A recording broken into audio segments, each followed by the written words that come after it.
time tonight, right? That's crazy pants.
So when we started advertising this event, I'm sure a lot of you saw the picture of just a person with a tie, right? So black tie too, it's on all the tables here.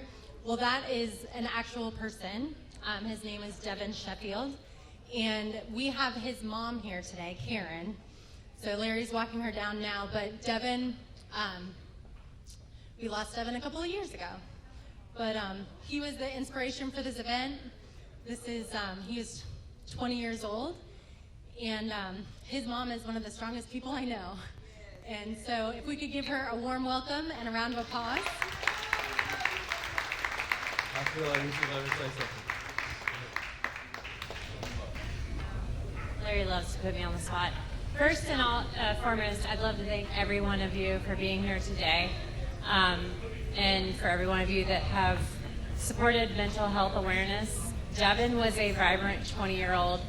He went through high school as a musician, an incredible drummer, and a quarterback on the football team, and everybody in this room that knew him with his smile. And when I tell you that we had no idea that he was struggling, nobody knew that he was struggling. And it shocked not just his family, but an entire community. And I know that at an event like this could have potentially or possibly made him think twice before he did what he did. And, you know, December 20th, 2019, he took his life, and it changed our lives forever. And I just really, really would love to do anything I can to prevent another family or another community from having to deal with that type of loss. So thank you. Another round of applause for Karen Sheffield. The night is because of mental health. The night is not because of alcohol. The night is not because we're getting fancy. The night is because of a reason that he's going to speak about and that I'll speak about briefly. So for you guys that I haven't met in the room, there's a lot of new faces. My name's Larry Lauder with Next Agent Up, and thank you so much for coming out tonight. It definitely means the world to me, so thank you. Kathy, would you come over here? Maybe one of y'all? But yes, so I just feel like it is appropriate to not so much worry about the total, more so than it is about the message. And real quick, I just want to introduce my friends over at Mental Health America. We got Tiffany and Kathy. So I know Kathy is moving on shortly.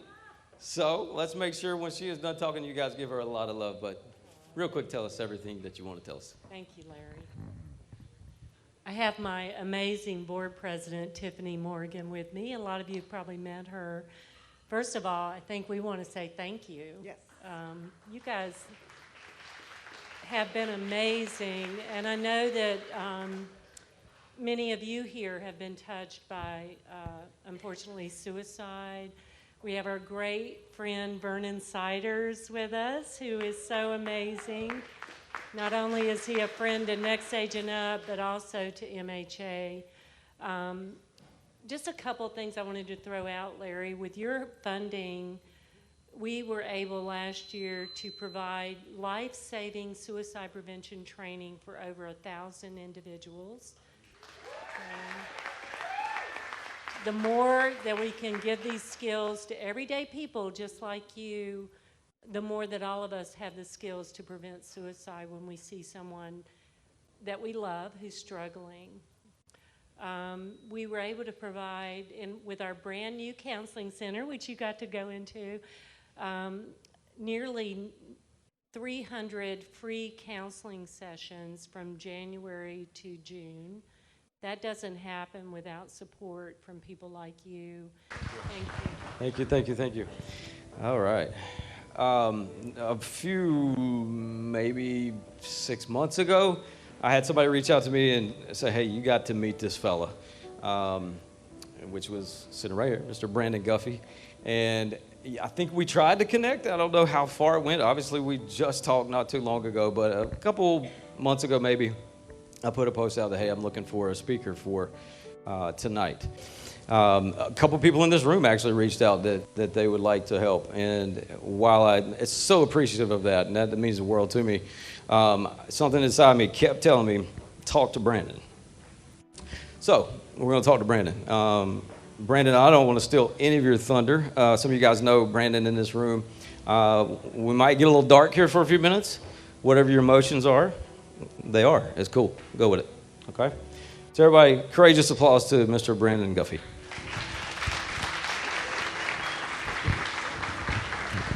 Thank y'all so much. The majority of the time I talk to kids, so this is a little bit different atmosphere than I'm speaking tonight. But how many of you in this room actually have a purpose and truly know what your purpose is in life? That is something that I struggled with my entire life. I started off, dropped out of college, didn't find out I was ADHD until I was 25. But I started businesses, the entrepreneurship, which I'm sure a lot of you deal with on a constant basis, the roller coaster of emotions, just trying to make things last day to day. I got married. I've actually been married this year. I've been married 20 years to my high school sweetheart. We had 3 boys. My oldest, Gavin, would have been 19. My middle son, Cohen, 17. And I apologize. I've embraced crying in public, so if I start crying, I apologize. And I have my youngest son, Callahan, which is 5 years of age. In July of 2022, I decided previously, but I had just won a run for the State House in South Carolina. I'd won the primary win. I got involved in politics because I felt like I had a calling to do so. I'm probably the most unorthodox politician that you will ever meet. I speak my mind. I don't have a filter. I'm bound to get fired one of these days for doing so. But I'm unapologetic about the way I approach things. And July 27th, 2022, I lost my oldest son to suicide. In 20 years of marriage, my wife had only seen me cry 2 times. The day my son was born and the day that he died. I didn't know the reason. And the first thing it started to do with me was start to reflect. Did I cause this? Did I create this stigma by saying, man up, put some dirt on it, or rub some dirt on it, and handle things this way? I later found out that Gavin was being extorted online. Many of you have these pieces of paper online, and it's a crime called sextortion. And it starts this trafficking and this extortion. And as I have went down this path, everyone knows about the movie Sound of Freedom, but the most dangerous thing online is extortion. And we're just over a year through this. Is what causes kids to feel this way? What causes adults to feel this way? And it's the shame. We're all trying to hide our shame. And why do we feel shame? We feel shame because of the judgmental environment that we live in throughout America. We're too busy pointing out everyone else's failures instead of trying to lift each other's up. I tell people it took me 30 years to become a Christian because I thought that everyone was either perfect or a hypocrite. And it wasn't until I learned that we're all messed up I could accept Christ. And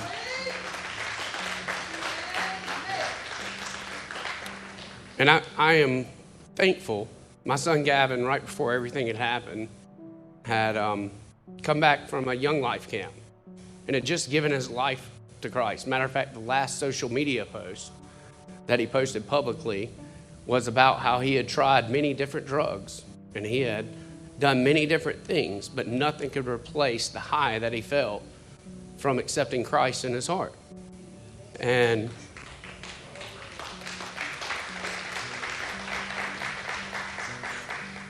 that gives me a little bit of peace.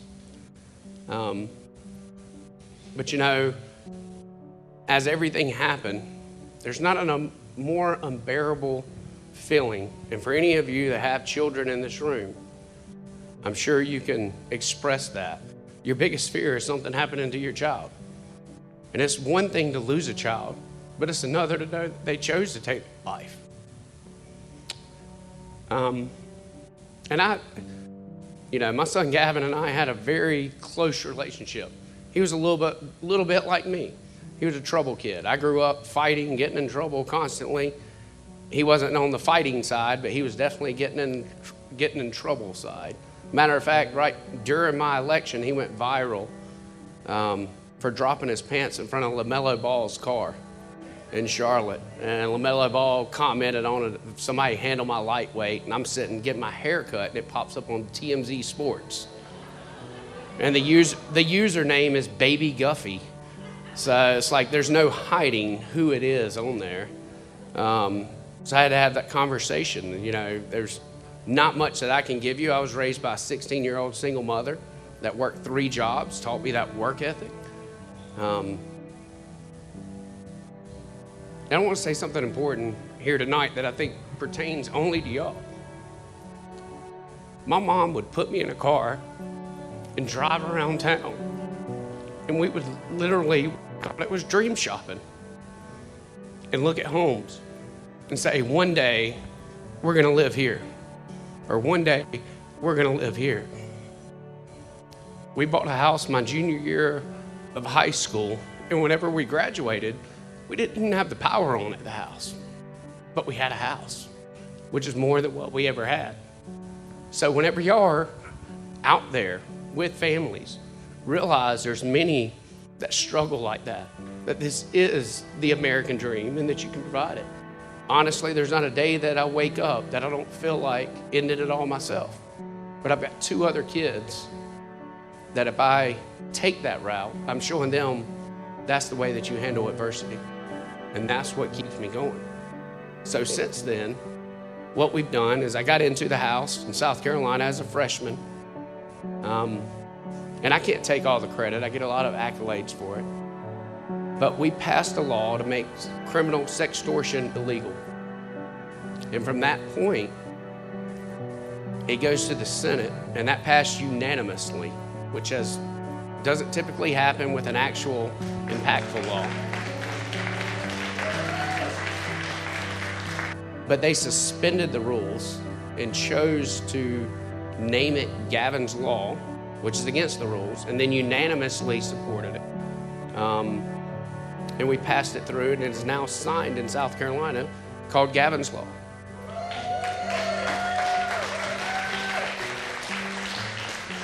And where we have moved to, so not only have we passed Gavin's Law within the first year, now we have set up a foundation called Less Than 3. If you notice the symbol on my suit here, it is the less than 3 sign, and it's the way that you would text a heart if you're saying, I love you. It is the last thing that Gavin sent out before he took his life. And he sent it out only to a select number of friends. I wanted the most powerful message as we started going through this, and I'm talking to teens, was tomorrow needs you. I don't think there is a more powerful message than trying to explain that to someone. But I went to a SCE TV, and it was a mental health once a year during Mental Health Month, which was last month. I went to a event there shortly after everything happened with Gavin, so everything's kind of a blur. And one of the ladies come up and spoke. And this was at the time we're trying to establish the nonprofit. And she said, the majority of suicides are impulsive, which was the first time that I'd ever heard that. I thought that you have to be depressed and you have to be struggling with this feeling to commit suicide. Not only that, she said the time that someone makes the decision to the time that they take their life is typically 20 minutes. But if there is a gun involved, it's less than 3 minutes. And at that point, Less Than 3 became the name of our foundation and our nonprofit. The message that I would tell them is tomorrow needs you. Because the community in which I live in, which is in Rock Hill, has come together. And I wouldn't even just say Rock Hill, I'd say York County, I'd say the state of South Carolina has come together so much and has carried me on those days where I don't feel like getting up out of bed, and has helped progress everything that I'm trying to do. I've lost the battle with my son, but if I can keep other people from feeling that and going through that, that's what makes it worthwhile. And I would ask that each and every one of you know that it's okay to not be okay. And make sure that all of your friends and family are aware of that as well. And continue supporting great causes like this. I was the guy who thought mental health made you weak, truthfully. And I realized that through all of this, if you have a problem and you hurt your foot, you don't go just see any random doctor. You see a specialized doctor. But yet we treat mental health as if a generalized doctor can help you. And I think that that's the way that we have to move forward. And we have to realize that just as I said, it took me so long to become a Christian. We're all messed up. And we're all just trying to do the best job we can. And thank you all for coming out and hearing me. And I hope I wasn't too much of a Debbie Downer. But thank you. Hey, you're here. You're hearing a message of healing right now, as well as helping. So, Brandon, thank you for that. I know that's a tough topic. Hug your kids, y'all. I got 2 puppies. I love them to death. I couldn't imagine what this thing is like if you lost a child. And a lot of this did happen. A lot of what's happening right now is because I lost a friend to suicide as well. I can't even say the word suicide online. Facebook demolishes it. It puts it down. You can't even see it. It's like a shadow ban. You can't say the words mental health online. The only way we get around it is by getting knowledge to people just like right now. And I'm not here to tell you how to do things, but if I told you, Jennifer, how many red cars did you see on the way here today? No idea. If I told you, Jennifer, I'm going to give you $100 for every red car you see on the way here, how many are you going to see? You're looking for them at that point. You look for opportunities to be involved and be plugged in. So for everything that you've done tonight, thank you.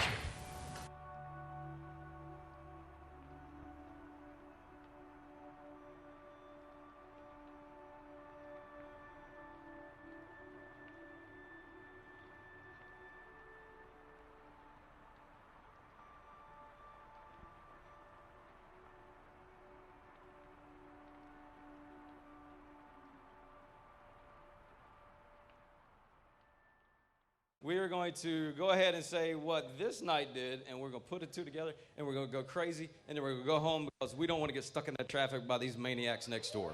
So, all right. April, you're just as much a part of this night as anybody else for everything that you have done. So, just like I did Mia, you're going to tell the total this time. Yeah,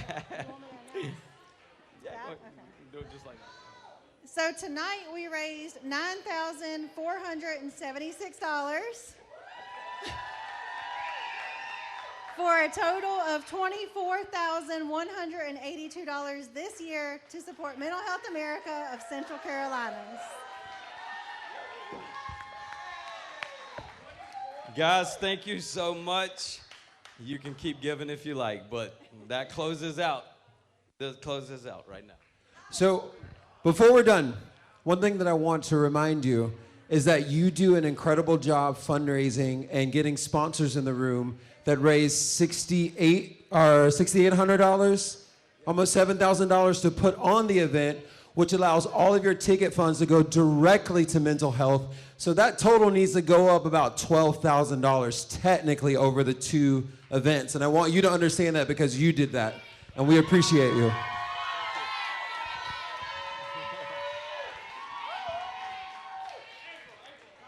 I'm getting a pause button here.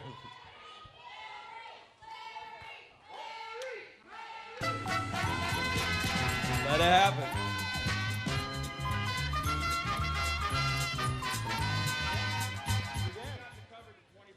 All right, he just brought us up to 25,000.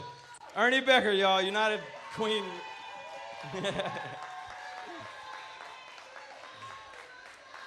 Guys, I've been told that 2 events is too much, and I have to say that's some bullshit. That ain't happening. We're gonna do it again. Be on the lookout. Let's make a difference together. You got a few more minutes to have fun. I love you. Thank you. Good night.